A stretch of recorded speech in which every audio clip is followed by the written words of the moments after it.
Hello everyone, welcome back to my channel. এবং আজকে আমি আরও একটি সিটেটের ভিডিও নিয়ে আসলাম, সিটেট বেঙ্গলি পেডাগোজির। আজকে আমরা ডিসকাস করব শিশুকেন্দ্রিক ভাষা শিখন, চাইল্ড সেন্টার্ড ল্যাঙ্গুয়েজ লার্নিং। শিশুকেন্দ্রিক ভাষা শিখন হলো এমন একটি শিখন পদ্ধতি যেখানে শিক্ষাদানের কেন্দ্রবিন্দুতে থাকে শিশুর আগ্রহ, প্রয়োজন, অভিজ্ঞতা ও ক্ষমতা। শিশুকেন্দ্রিক শিক্ষা এমন একটি জিনিস যেখানে শিক্ষা দানের যে কেন্দ্র, সেখানে শিশুর আগ্রহ থাকে, প্রয়োজন এবং অভিজ্ঞতা ও ক্ষমতা থাকে। এখানে শিক্ষক নির্দেশক নয়, বরং শিক্ষক একজন সহায়ক, মানে ফ্যাসিলিটেটর। শিক্ষক একজন ফ্যাসিলিটেটর। শিশুকেন্দ্রিক ভাষা শিখনের মূল বৈশিষ্ট্য: শিশু সক্রিয় ভূমিকা পালন। শিশু শুনে, বলে, পড়ে ও লেখে এবং প্রশ্ন করে ও মতামত প্রকাশ করে। সেটি হলো শিশুর সক্রিয় ভূমিকা পালন। আবার দেখেন অভিজ্ঞতা ভিত্তিক শিক্ষা, যেখানে শিশুর দৈনন্দিন জীবন, পরিবার, পরিবেশ থেকে ভাষা শেখানো হয়। অভিজ্ঞতা ভিত্তিক শিক্ষা হলো শিশুর যে দৈনন্দিন জীবন, পরিবার, নিজের ঘর, পরিবেশ থেকে যে ভাষা শেখে, সেটি হলো অভিজ্ঞতা ভিত্তিক শিক্ষা।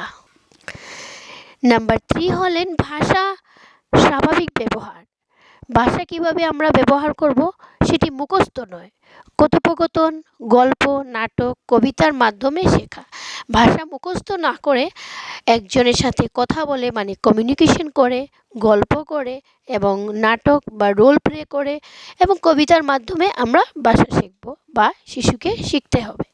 4 নম্বর হলো ভুলকে শেখার অংশ ধরা হয়। ভুল করলে শাস্তি নয়, সংশোধনের সুযোগ দেওয়া।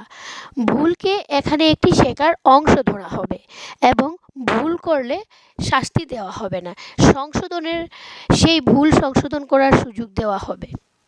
5 নম্বর হলো ব্যক্তিগত পার্থক্যকে গুরুত্ব। সব শিশু একই গতিতে শেখে না, শিক্ষক সেই অনুযায়ী সহায়তা দেন। প্রত্যেকটি শিশু আলাদা আলাদাভাবে শেখে, কিন্তু শিক্ষকেরও সেই অনুযায়ী সহায়তা দিতে হবে। ভাষা শেখার ক্ষেত্রে শিশুর ভূমিকা। ভাষা যে শিখে, শিশুর ভূমিকা কি কি? ভাষা শুনে, ভাষা বলে, ভাষা পড়ে এবং ভাষা লেখে। যেমন লিসেনিং, স্পিকিং, রিডিং, রাইটিং। আমরা যেটা বলি LSRW। আমরা ভাষা শেখার ক্ষেত্রে এই ভূমিকা শিশু করে। কিন্তু এটা না যে আমরা প্রথমে শুনবো বা প্রথমে লিখবো, বাস এরকম যেরকম দেওয়া সেরকমই করতে হবে। হয়তো শিশু প্রথম শোনা শিখে, পরে বলা শিখে বা আগে লেখা শিখে, সিরিয়াল না হতে পারে, বাট প্রসেসটা সেম। ভাষা শুনে শিখে, বলে, তারপর পড়ে এবং লিখে, মানে শর্ট ফর্ম হলো LSRW, listening, speaking, reading, writing. এই 4টি দক্ষতা সমন্বিতভাবে বিকশিত হয়। তারপর দেখেন শিক্ষকের ভূমিকা। এটি গুরুত্বপূর্ণ। শিক্ষকের ভূমিকা হবে সহায়ক, পর্যবেক্ষক, উৎসাহদাতা, নির্দেশক নয়, সহযোগী। এইগুলা হলো শিক্ষকের ভূমিকা। তারপর শিশুকেন্দ্রিক ভাষা শিখনের উপযোগিতা। ভাষাবৃত্তি দূর করে, আত্মবিশ্বাস বাড়ে এবং চিন্তা ও ভাষার সম্পর্ক উন্নত হয়, সৃজনশীলতা বৃদ্ধি পায়। তারপর দেখেন এটি ভেরি ইম্পর্টেন্ট, অতি গুরুত্বপূর্ণ। ভাষা শেখা হয় স্বাভাবিক ও সামাজিক প্রক্রিয়ার মাধ্যমে। শ্রেণীকক্ষ হবে শিশু বান্ধব, মানে শ্রেণীকক্ষ যেটা আমাদের ক্লাসে হবে সেটি শিশুর অনুযায়ী শিশু বান্ধব, শিশু ফ্রেন্ডের মতো ফ্র্যাঙ্কলি হবে। এবং শিক্ষকের ভূমিকা অলওয়েজ ফ্যাসিলিটেটর হবে। এবং শিক্ষার পদ্ধতি হবে অ্যাক্টিভিটি বেস। অ্যাক্টিভিটি বেস হলে শিশুরা ভালো করে শিখতে পারবেন। তাই this is all about.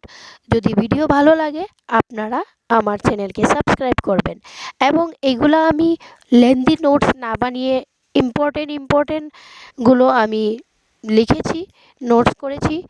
So অনেক ভেরি ভেরি ইম্পর্ট্যান্ট। আপনারা এক এক লাইনে যখন কোয়েশ্চেন আসবে আপনারা তখন দেখবেন আপনাদের কোয়েশ্চেনের মধ্যে এগুলা এক একটি পয়েন্ট তুলে ধরেছে। তাই যদি ভিডিও ভালো লাগে আমার চ্যানেলকে সাবস্ক্রাইব করবেন, লাইক করবেন, শেয়ার করবেন। Thank you for watching.